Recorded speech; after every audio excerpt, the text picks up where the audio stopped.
Selamat sore pemirsa, Presisi Utama kembali hadir untuk Anda edisi Senin 29 September 2025. Dan selama 1 jam ke depan kami telah menyiapkan sejumlah informasi terkini. Bersama saya Bribda Faisal Ridho, kita lihat dulu 3 berita utama sore ini.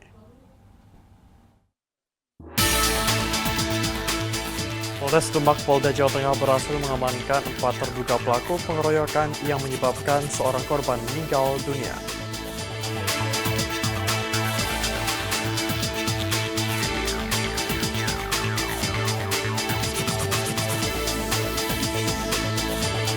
Polda Maluku Utara memimpin secara langsung kegiatan panen jagung serentak kuartal 3 di Sofifi.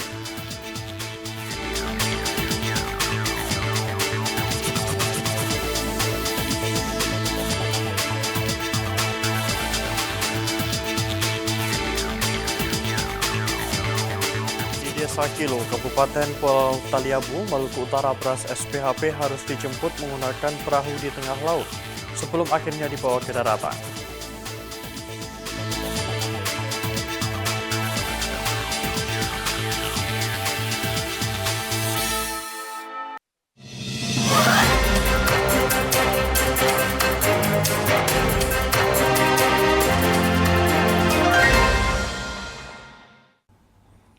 Di informasi pertama, pemirsa, Polres Demak Polda Jawa Tengah berhasil mengamankan 4 terduga pelaku pengeroyokan yang menyebabkan seorang korban meninggal dunia. Berikut informasi selengkapnya untuk Anda. Peristiwa tragis ini menimpa BS, berusia 46 tahun, warga Kudus yang tewas dengan luka memar di kepala dan tubuh. Pengeroyokan terhadap korban BS terjadi pada Rabu dini hari, 3 September 2025 sekitar pukul 12.30 waktu Indonesia Barat. Wakapolres Demak Kompol Hendy Suryo Likwisasono mengkonfirmasi penangkapan terhadap 4 pelaku pengeroyokan tersebut dalam konferensi pers yang digelar di Mapolres Demak pada Jumat 26 September 2025. Keempat pelaku yang telah kini diamankan berinisial EA berusia 38 tahun, SB berusia 45 tahun, EP berusia 25 tahun, dan MI berusia 16 tahun. Polres Demak juga mengamankan sejumlah barang bukti, diantaranya 1 buah kon pembatas jalan dan 5 buah pecahan bata ringan yang digunakan untuk menganiaya korban. Kompol Hendy Suryo Likwisasono menjelaskan pengeroyokan ini bermula dari sebuah warung milik tersangka EP yang berada di Desa Karanganyar, Kecamatan Karanganyar, tempat para korban sedang menenggak minuman keras. Awalnya terjadi cekcok antara korban dan karyawan warung. Kericuhan memuncak saat tersangka EP mengetahui kejadian tersebut, yang kemudian berujung pada adu mulut dan perkelahian fisik antara EP dengan korban BS. Setelah korban dipukul oleh tersangka EP, tersangka lainnya langsung ikut menggeroyok. Upaya teman-teman korban untuk melerai justru berakhir dengan mereka menjadi target penganiayaan. Secara keseluruhan ada 6 korban dalam insiden tersebut. Parahnya, aksi ini diperparah oleh kehadiran sekitar 20 orang teman-teman tersangka yang ikut menganiaya para korban. Setelah kejadian strategis itu, para korban dilarikan ke rumah sakit. Namun saat dalam perawatan, korban BS dinyatakan meninggal dunia. Sedangkan korban lainnya masih mendapatkan perawatan karena luka memar di kepala dan badan.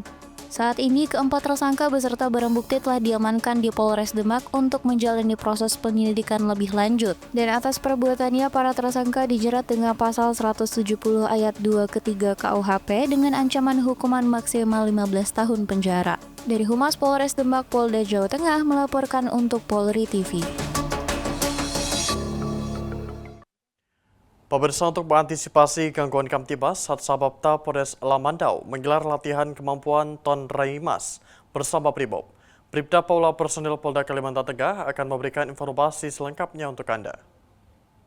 Satuan Samapta Polres Lamandau melaksanakan latihan pengendalian massa bersama personil Brimob Kompi 3 Lamandau yang bertempat di Hilang Geloa, Kabupaten Lamandau. Kegiatan ini bertujuan untuk meningkatkan kemampuan serta kesiapsiagaan personil dalam menghadapi potensi gangguan Kamtibmas. Dan berikut liputan selengkapnya. Satuan Samapta Polres Lamandau melaksanakan latihan pengendalian massa atau Raimas bersama personel Brimob Kompi 3 Lamandau di Hilang Geloa, Kabupaten Lamandau. Kegiatan ini bertujuan untuk meningkatkan kemampuan serta kesiapsiagaan personel dalam menghadapi potensi gangguan Kamtibmas, khususnya yang berkaitan dengan unjuk rasa atau keramaian massa. Kapolres Lamandau AKBP Joko Handono melalui Kasat Samapta AKP Karno menyampaikan bahwa latihan bersama tersebut merupakan bentuk sinergi antara Polres Lamandau dengan instruktur dari Kompi 3 Brimob Lamandau guna menciptakan personel yang terlatih, disiplin, dan siap diterjunkan kapanpun dibutuhkan. Dalam latihan ini, para personel mempraktikkan berbagai teknik pengendalian massa, mulai dari formasi dalmas awal, penggunaan perlengkapan, hingga simulasi penanganan situasi darurat di lapangan. Latihan berlangsung dengan penuh semangat, disertai evaluasi dan arahan dari instruktur Brimob. Kegiatan tersebut mendapat apresiasi dari jajaran pimpinan Polres Lamandau. Harapannya, latihan bersama ini dapat memperkuat kemampuan personel, sekaligus membangun kekompakan antara satuan Polri sehingga ke depan mampu menjaga stabilitas keamanan di wilayah Kabupaten Lamandau secara optimal. Informasi yang dapat kami sampaikan, saya Bribda Paula Bikhumas Polda Kalimantan Tengah melaporkan untuk Polri TV. Salam presisi. Di Kalimantan Tengah, pemirsa Polres Pulang Pisau terus bergerak cepat dalam menanggapi maraknya kebakaran hutan dan lahan atau karhutla di wilayahnya. Hingga akhir September ini, sedikitnya 4 kasus karhutla sedang ditangani, dengan 2 pelaku berhasil diamankan dan 2 lainnya dalam proses penyelidikan. Pemirsa, Polres Pulang Pisau terus bergerak cepat dalam menanggapi maraknya kebakaran hutan dan lahan di wilayahnya. Hingga akhir September ini, sedikitnya 4 kasus karhutla sedang ditangani, dengan 2 pelaku berhasil diamankan dan 2 lainnya dalam proses penyelidikan. Dan berikut liputan selengkapnya. Jadi yang pertama terkait dengan Hal ini disampaikan langsung Kapolres Pulang Pisau AKBP Iqbal Sengaji dalam konferensi pers di Mapolres Pulang Pisau. Menurut Kapolres Pulang Pisau bersama jajaran Polsek saat ini sedang menangani 4 kasus karhutla yang terjadi di wilayah Kecamatan Kahayan Hilir, Jabiran Raya, Kahayan Tengah, dan Banamatingak. 2 pelaku sudah berhasil diamankan dan 2 lainnya masih dalam pencarian.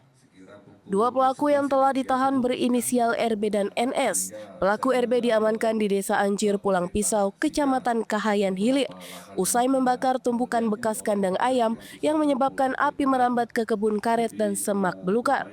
Sementara itu pelaku NS ditangkap di Desa Manen Paduran, Kecamatan Banamatingak, karena sengaja membakar lahan untuk membuka kebun. Dari tangan pelaku kami mengamankan barang bukti berupa korek api dan kayu sisa pembakaran. Keduanya saat ini masih dalam pemeriksaan secara intensif. Sementara 2 titik lainnya berada di Kecamatan Jabiren Raya dan Kecamatan Kahayan Tengah. Identitas pelaku di kedua lokasi tersebut telah diketahui dan saat ini masih melakukan pengejaran. Kapolres juga mengimbau kepada masyarakat untuk tidak membuka lahan dengan cara membakar, terutama di tengah musim kemarau yang sangat rawan memicu kebakaran yang meluas. AKBP Iqbal Sengaji menyatakan Polres Pulang Pisau akan terus meningkatkan patroli, pengawasan, dan penegakan hukum guna mencegah meluasnya karhutla di wilayah tersebut. Informasi yang dapat kami sampaikan, saya Bribda Paula Bikhumas Polda Kalimantan Tengah melaporkan untuk Polri TV. Salam presisi. Sementara di Sulawesi Tengah, pemirsa Polres Parigi Motong bergerak cepat menangani insiden dugaan keracunan massal yang menimpa puluhan siswa SMP Negeri 2 Taupa. Sedikitnya 27 siswa mengalami gejala mual dan muntah setelah mengkonsumsi makanan program makan bergizi gratis. Polres Parigi Motong bergerak cepat menangani insiden dugaan keracunan massal yang menimpa puluhan siswa SMP Negeri 2 Taupa. 27 siswa mengalami gejala mual dan muntah setelah mengkonsumsi makanan.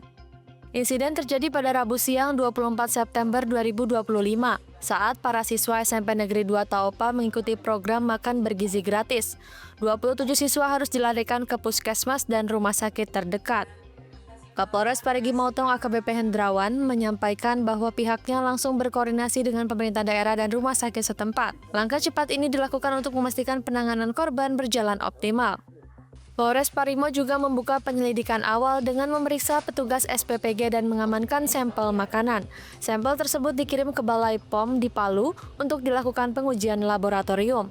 Dalam proses penyelidikan, petugas Polres juga meminta keterangan orang tua siswa dan tenaga medis. Hal ini untuk memastikan kronologi serta mengevaluasi dugaan sumber keracunan.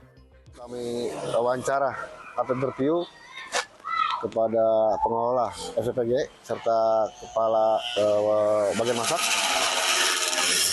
Dan lanjut kami cek juga ke tempat SPG tersebut. Baik kami cek tempat penyimpanan barangnya, pencuciannya, penyajiannya, sampai tempat penyimpanan ompreng, ya, dan pencucian alat masak. Kita semua, dan kemarin kami siapkan juga anggota yang jaga di rumah sakit, baik jaga si korban dan jaga di SPG, dan kerjasama dengan Babinsa setempat.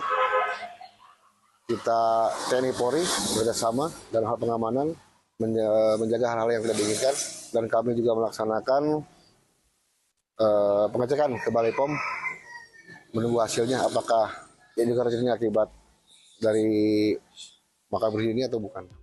Hingga Kamis pagi sebanyak 17 siswa sudah diperbolehkan pulang setelah kondisi membaik, sementara beberapa siswa lainnya masih menjalani perawatan intensif di rumah sakit. Pihak sekolah menegaskan akan terus memantau kondisi siswa dan memberikan istirahat tambahan 3 hari kepada siswa yang baru pulih sesuai rekomendasi rumah sakit. Kapolres menegaskan pihaknya akan mengawal kasus ini hingga tuntas, baik dari aspek penyelidikan maupun pemulihan kesehatan siswa. Penyebab pasti masih menunggu hasil uji laboratorium Balai POM. Dari Humas Polres, Parigi Mautong melaporkan untuk Polri TV.